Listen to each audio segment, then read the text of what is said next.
So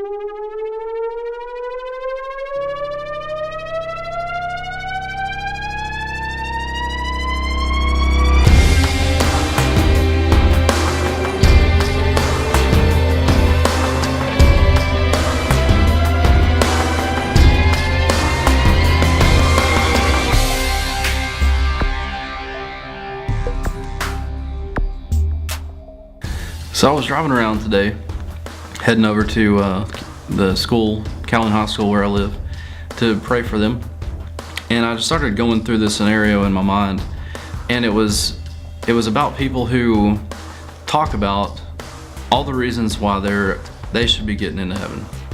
You know, and what you most often will hear someone say is, I believe that if I'm a good person and I do good things and I'm good enough to everyone that I encounter, then I think that I should get into heaven.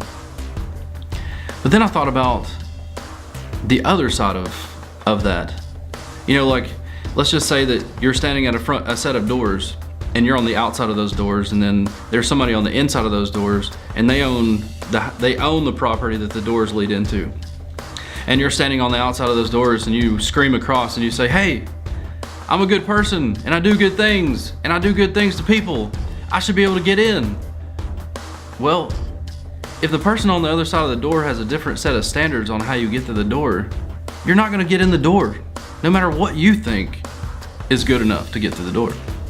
And I realized that's how God is. And so it's like a burning desire. If you've ever been to an AA meeting, then there's burning desires, and it's the things that you have to share immediately as soon as you get there so you can get them off your chest. And that was what happened with me in this video today.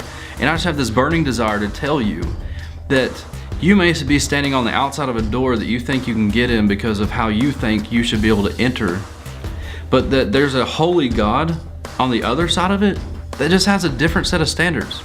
And so the question for today is this: what if what God thinks is more important than what you think? And the truth is that it is, because you're trying to get to a place where God dwells, and just any old reason to be there is not good enough for a holy God who accepts and embraces holiness, things that are set apart, things that are different. And you know, it's so crazy because Jesus, in the Sermon on the Mount, which is in the book of Matthew, it's the longest recorded sermon that we have of Jesus. And he actually says this. Check this out. So you may or may not be a Christian and you think that you have the idea of how you can get into heaven. And look what he says to people who say they love him. He says this. This is Matthew chapter 7, verse 21. Jesus Christ said this: not all people who sound religious are really godly. They may refer to me as Lord, but they still won't enter the kingdom of heaven. The decisive issue is whether they obey my Father in heaven.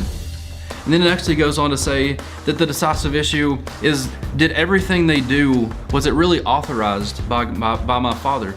And so look at this, okay? So if you don't know God and you think you can get into heaven because you're good enough, then I'm sorry, but you're crazy. Because there's people who say that they love God, and he even says that some of those won't get in because they are not obedient to what the Father says, and they do things with God's name that God didn't put his name on. And so there are people who seek God all the time, maybe, but they at least say they do, that still have the wrong approach, that still don't have what it takes to get through those doors. And so if you really want to get into heaven, I would encourage you to figure out what the guy in heaven says is how you get there, because that's how you do it.